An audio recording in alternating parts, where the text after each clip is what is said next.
kids, where are you? It's time for all the art to tell stories.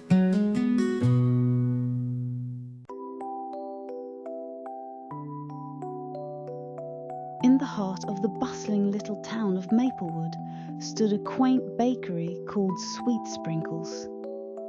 Known for its cozy atmosphere and delightful treats, the bakery was a favorite among the townsfolk. However, the shy and soft-spoken girl who worked behind the counter, Mia, often went unnoticed. Mia had grown up in the bakery, learning the art of baking from her grandmother, who had passed down secret family recipes. But Mia wasn't just an ordinary baker. She had a unique touch. Her cookies seemed to carry a bit of magic, making people feel lighter, happier, and more at ease. As Valentine's Day approached, the town prepared for its annual Love and Kindness Festival, a day of celebration filled with music, crafts, and of course, sweet treats. This year, Mia wanted to do something special to participate. One evening, as she was rummaging through her grandmother's old recipe book, she came across a page she had never noticed before. The heading read, "Magic Valentine Cookies, guaranteed to warm any heart." Intrigued, Mia read the recipe carefully. The ingredients were simple: sugar, butter, flour, and a pinch of love. But there was a note at the bottom. The real magic lies in the intention. Bake with love, and the cookies will carry your feelings to those who need them most. Inspired, Mia decided this would be her Valentine's Day contribution. The night before the festival, Mia stayed up late in the bakery, preparing the special cookies. She followed the recipe to the letter, but as she mixed the dough, she thought about the people in her town. There was Mrs. Thompson, the elderly woman who always sat alone on her porch. There was the young boy, Oliver, who seemed to be struggling to make friends at school. And there was Mr. Grayson, the grumpy store owner who rarely smiled. As she rolled out the dough and cut it into heart shapes, Mia imagined each cookie carrying a little bit of love to brighten someone's day. She added a touch of red frosting and sprinkled them with edible glitter, making them look as magical as the recipe promised. By morning, Mia had baked dozens of cookies. She packed them into small pink boxes, each tied with a red ribbon, and carried them to the town square, where the festival was already underway. At first, Mia felt nervous as she set up her small booth, but soon people began to approach, drawn by the sweet aroma of her cookies. "Would you like to try one?" Mia asked hesitantly, offering a box to a passing couple. The man took a bite and immediately broke into a wide grin. "These are amazing," he said, handing one to his wife, who nodded in agreement. Word spread quickly, and soon Mia's booth was surrounded by townsfolk eager to try her cookies. As they ate, something remarkable began to happen. Mrs. Thompson, who had been quietly sitting on a bench, joined a group of women for a lively conversation. Oliver, the shy boy, began laughing and playing with a group of kids. Even Mr. Grayson, the grumpy store owner, surprised everyone by humming along to the festival music. Mia watched in awe as the cookies seemed to work their magic, spreading joy and connection throughout the town. As the day wore on, Mia noticed a little girl standing at the edge of her booth. She looked sad and hesitant, clutching a small crumpled paper heart. "Would you like a cookie?" Mia asked gently. The girl nodded and took one from the tray. After taking a bite, her face lit up. "Thank you," she said softly. This is the best cookie ever." She handed Mia the paper heart. "I made this, but I didn't think anyone would want it." Mia smiled and pinned the heart to her apron. The moment gave Mia the courage to step out from behind her booth. She began walking through the festival, offering cookies to anyone she saw. Each smile, laugh, and thank you warmed her heart. And for the first time, Mia felt truly connected to her community. As the sun set and the festival wound down, the mayor took the stage to thank everyone for their participation.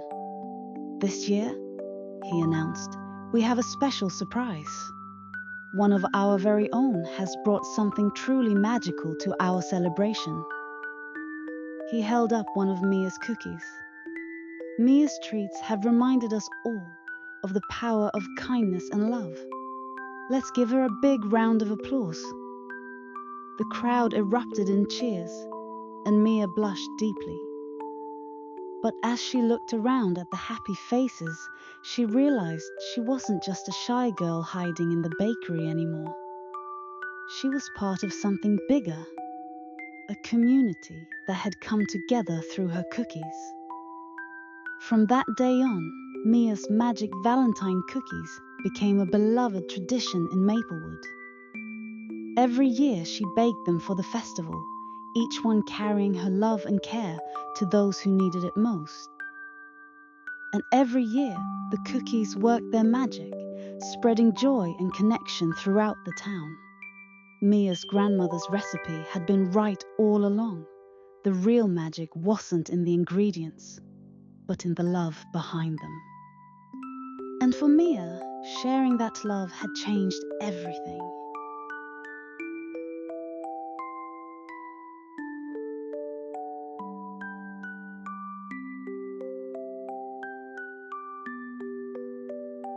Chapter 1. The Perfect Valentine. Tommy, a creative and kind-hearted boy, loved Valentine's Day. To him, it wasn't just about candy and cards. It was about showing people how much they mattered. This year, Tommy decided to make a special Valentine card for his best friend Emma. She had been there for him through everything, from their first day of school to their many adventures in the park. Tommy spent hours working on the card. He folded the thick red paper with care, drew a beautiful heart surrounded by stars, and wrote a heartfelt message inside. To Emma, the best friend anyone could ever have. "Thank you for always being there. Happy Valentine's Day." He added glitter, stickers, and a small drawing of the two of them playing soccer, their favorite game. Satisfied, Tommy tucked the card into his backpack, excited to give it to Emma. Chapter 2. A Heartbreaking Discovery. The next morning, Tommy bounded off to school, eager to see Emma's reaction to his card. But when he opened his backpack during recess, his heart sank. The card was gone. He searched every corner of his bag, but it was nowhere to be found. Panicked, Tommy retraced his steps, checking his locker, his desk, and even asking the janitor if he had seen it. "No luck, kid," the janitor said sympathetically. Emma noticed Tommy's distress and asked what was wrong. Not wanting to ruin the surprise, Tommy just shrugged. "Nothing, just tired." But as the day wore on, Tommy couldn't shake the feeling of disappointment. The card had meant so much to him, and now it was gone. Chapter 3. The Search Begins. Determined to find the card, Tommy decided to search the entire school. After class, he checked the playground, the cafeteria, and the library. Along the way, he enlisted the help of a few classmates who offered their own theories about where the card might be. "Maybe it blew away outside," suggested Lucy, the class artist. "Could someone have taken it by accident?" wondered Jack, a curious boy with a knack for solving puzzles. Tommy appreciated their help, but despite their efforts, the card remained missing. Chapter 4. A valuable lesson. That evening, Tommy sat at his desk, feeling defeated. His mom noticed his mood and asked what was bothering him. After some coaxing, Tommy explained everything. His mom gave him a hug. "It's clear how much you care about Emma," she said. "But remember, a card is just a piece of paper. Your friendship with Emma doesn't depend on it. It's about the way you treat her and the time you spend together." Her words stayed with Tommy, and he began to realize that she was right. While the card was special, it wasn't the only way to show Emma how much he appreciated her. Chapter 5. A heartfelt surprise. The next day, Tommy decided to tell Emma the truth. "I made a Valentine card for you, but I lost it," he admitted. "I'm really sorry." Emma smiled. "Tommy, you didn't have to make me a card to show me you care. You're my best friend because of all the little things you do, like helping me with math and cheering me up when I'm sad." Relieved, Tommy felt a weight lift off his shoulders. "Thanks, Emma. That means a lot." To Tommy's surprise, Emma then handed him a card she had made. Inside was a drawing of them playing soccer and the words, "To Tommy, the best friend anyone could ever have. Thanks for always being there. Happy Valentine's Day." Chapter 6. The mystery solved. Later that day, as Tommy was packing up to go home, he found his missing Valentine card. It had slipped behind a notebook. Laughing at his oversight, Tommy decided to keep the card as a reminder of the lesson he had learned. True friendship doesn't need grand gestures. It lives in the small, everyday acts of kindness and support. From that day forward, Tommy and Emma continued to treasure their friendship, knowing that the bond they shared was far more meaningful than any card or gift. And every Valentine's Day, they made sure to remind each other of that simple yet powerful truth.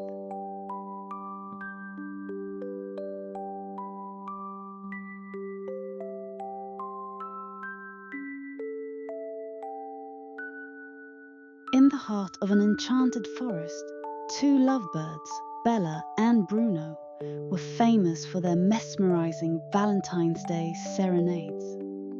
Each year, their duet brought joy to the animals and filled the forest with an air of love and celebration. The duo's melodies had a magical quality, lifting spirits and even mending rifts between feuding forest creatures. Bella had a sweet, lilting voice that harmonized perfectly with Bruno's rich, deep tones. Together, they made music that seemed to touch the soul of anyone who listened. This year, as Valentine's Day approached, the forest animals eagerly awaited their annual serenade, preparing to gather around the great oak where the lovebirds always performed. As the day of the performance drew near, Bella and Bruno practiced tirelessly, perfecting their duet. But one morning, Bella woke up to a shocking discovery. Her voice was gone. No matter how hard she tried, not a single note would escape her beak. Distraught, Bella perched beside Bruno, her eyes glistening with tears. "What will we do, Bruno? Everyone is counting on us." Bruno comforted her, but deep down, he was just as worried. Singing without Bella was unthinkable. "Don't worry, Bella," he said. "We'll figure this out together." Determined to restore Bella's voice, Bruno and Bella visited Wise Owl, the oldest and wisest creature in the forest. The owl listened carefully to their predicament, then said, "Sometimes, when something precious is lost, it takes the power of community to bring it back. Perhaps the animals of the forest can help you find a way." Taking wise owl's advice to heart, Bruno flew from tree to tree, asking the animals for their assistance. The forest, known for its vibrant community, quickly rallied together. As Bruno explained Bella's predicament, the animals came up with an idea. They would create a symphony of sounds to support Bella. With the lovebirds' duet being the centerpiece of Valentine's Day, the animals wanted to do their part to ensure the celebration wasn't lost. The squirrels offered to drum rhythms on hollow logs. The frogs volunteered their deep croaks as bass notes. The birds of the forest promised to join in with their melodic chirps. And even the wind rustling through the leaves agreed to contribute its soft, haunting hum. With every animal rehearsing their part, Bruno worked tirelessly to arrange the music, acting as conductor for the makeshift orchestra. Bella, moved by the animals' kindness and determination, realized that love wasn't just in her voice, it was in the support and creativity of her friends. On the evening of Valentine's Day, the animals gathered under the great oak. Though Bella still couldn't sing, she perched beside Bruno as the symphony began. The harmony of sounds was breathtaking, a melody of love and community that echoed through the forest. As the final notes of the symphony swelled, Bella felt a strange warmth in her chest. Inspired by the love and creativity of her friends, she opened her beak, and out came the sweetest, clearest note she had ever sung. Her voice had returned. The forest erupted into cheers as Bella and Bruno sang their duet, their voices soaring above the symphony. It was the most beautiful Valentine's Day serenade the forest had ever heard, a celebration of love, friendship, and the power of coming together. From that day forward, Bella and Bruno's serenade became more than just a duet. It was a collaborative performance, with the entire forest joining in. Each year, the animals created new melodies and rhythms, making the Valentine's Day concert a testament to their unity and love for one another. Bella and Bruno learned that love wasn't just in their songs, but in the bonds they shared with their community. And as the forest echoed with their music, it stood as a shining example of how love inspires creativity and brings everyone closer together.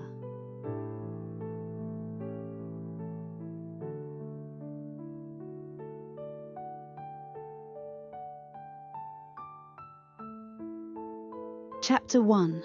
Lucy's Magical Gift. Lucy lived in a quaint village nestled between rolling hills and a sparkling river. Known as the Little Heart Painter, she had a unique gift. Her heart-shaped paintings came to life on Valentine's Day. Her creations, fluttering heart-shaped birds, glowing lanterns, and even blooming heart-shaped flowers, brought joy and wonder to the villagers every year. From a young age, Lucy discovered that her art had the power to make people happy. Whenever someone felt sad, she would paint a small heart for them, and it would come to life, cheering them up in magical ways. Her paintings were the heart of the village's Valentine's Day celebrations, with her art decorating the town square in colorful, lively displays. Chapter 2. A Village. Divided. This year, however, the village felt different. Arguments and disagreements had caused rifts between neighbors. The usually cheerful Valentine's Day preparations were overshadowed by tension. People worked on their own, refusing to collaborate. The village felt fragmented, and Lucy's heart ached to see the discord. Lucy's grandfather, a wise and kind man, noticed her worry. Sometimes it takes one big act of love to remind people of what truly matters, he told her. His words sparked an idea in Lucy's mind. She would paint the biggest heart she had ever created, one large enough to unite the entire village. Chapter 3. Planning the masterpiece. Lucy knew this wouldn't be easy. A heart big enough to unite the village would require all her skill, creativity, and resources. She began sketching ideas, imagining a heart so vibrant and full of life that it could break down the walls between people. But as she worked, doubts crept in. Could one painting really bring everyone together? She decided to seek inspiration from the villagers themselves. Disguising her intentions, she visited each household asking what love and Valentine's Day meant to them. Chapter 4. Gathering inspiration. Lucy discovered that, despite their differences, the villagers all shared fond memories of past Valentine's Days, dancing under heart-shaped lanterns, sharing sweets, and laughing together. She collected these stories, each one adding a new layer of inspiration to her masterpiece. Some villagers offered to help in small ways, giving her paints, brushes, and even space to work. Though hesitant at first, they were intrigued by Lucy's determination and started to believe in her vision. Chapter 5. The painting takes shape. Lucy began her work in the center of the town square. She painted tirelessly, pouring all her love and hope into the massive heart. Its vibrant colors shimmered with life, and as it grew, people stopped to watch. Curiosity turned into awe, and soon the villagers began helping her, offering suggestions, painting small details, and even cleaning up the square to prepare for the big unveiling. Slowly, the act of working together began to mend the divides between them. Chapter 6. The heart comes to life. On Valentine's Day morning, the painting was complete. It was magnificent, a heart so large and full of intricate details that it seemed to pulse with life. Lucy added one final touch, a golden thread running through the heart, symbolizing the bond between the villagers. As the sun rose, the painting began to glow. The villagers gasped as it came to life, transforming into a massive heart-shaped lantern that floated into the sky. Smaller heart-shaped lights burst forth, spreading across the village and lighting up every corner. Chapter 7. A united village. The magical display brought the villagers together in a way Lucy could never have imagined. They hugged, laughed, and apologized for their disagreements, realizing that their love for one another was far greater than their differences. The Valentine's Day celebration that followed was the most joyous the village had ever seen. Lucy's heart-shaped lantern remained in the sky, a glowing reminder of the power of love and unity. Chapter 8. Lucy's legacy. From that day on, Lucy's painting became a symbol of hope and togetherness. Each year, the villagers worked together to create their own heart-shaped decorations, inspired by Lucy's masterpiece. Lucy continued painting, her art bringing joy not just to her village, but to neighboring towns as well. Her story became legend, reminding everyone that even the smallest acts of love can grow into something big enough to unite an entire community.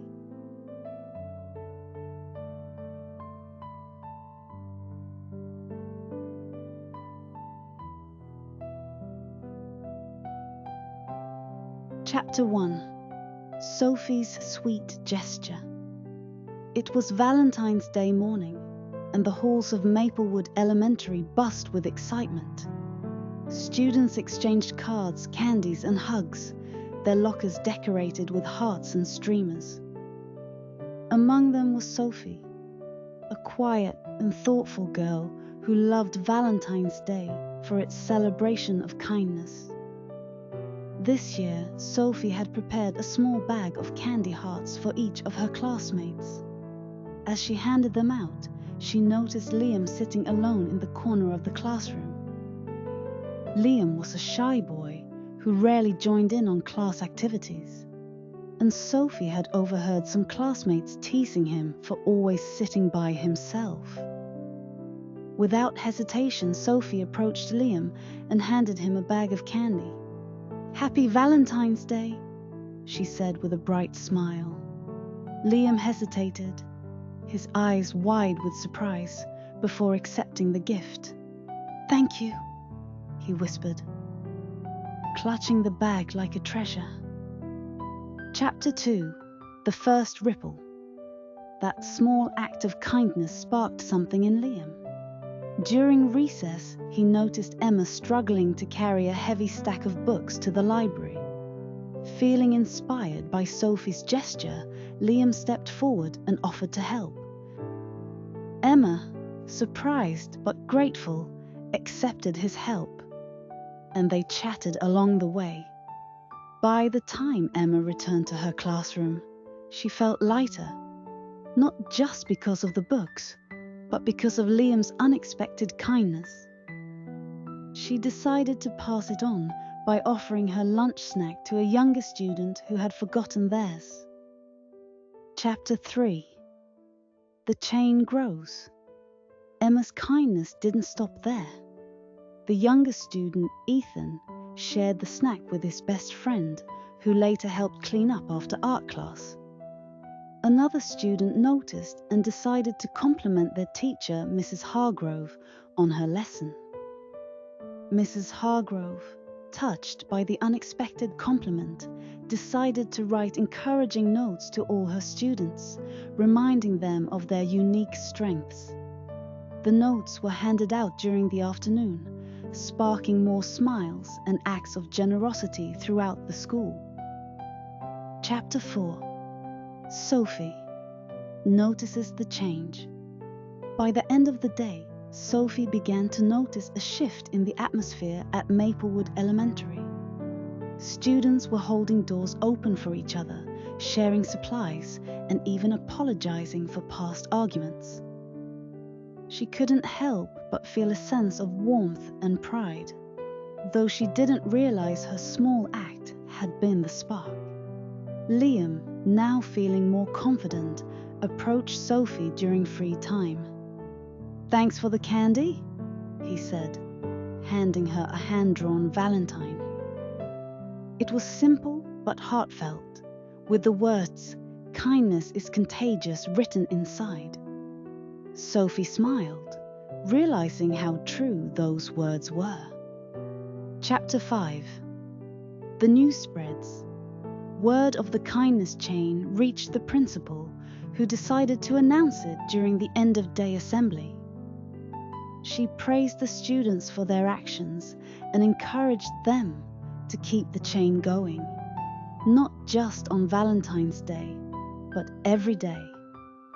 Inspired, the students brainstormed ways to spread kindness beyond their school. They decided to create a kindness tree in the lobby, where students could write their acts of kindness on heart-shaped leaves and attach them to the tree. Chapter 6. From school to community. The kindness tree became a symbol of their efforts, and soon parents and community members joined in. Local businesses donated supplies for a kindness-themed mural painted by the students, depicting a chain of hearts encircling the town. Sophie, once a quiet girl, found herself at the center of the movement.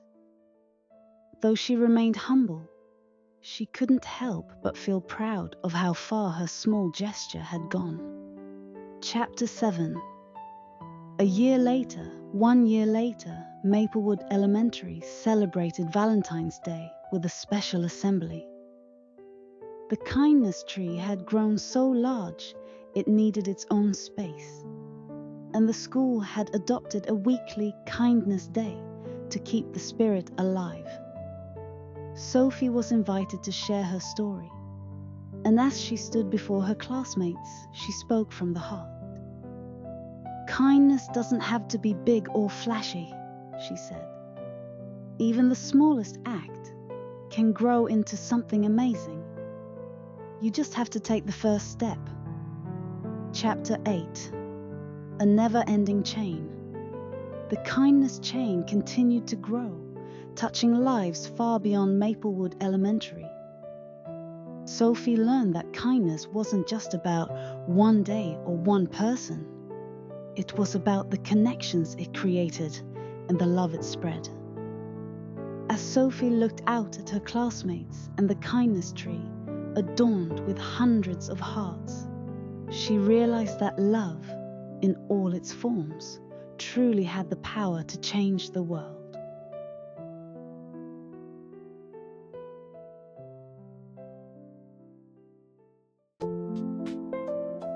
If you like our stories, please like, subscribe, and turn on the little bell so you won't miss exciting stories every day. You are also welcome to share it with family and friends to listen to the story together. Love you.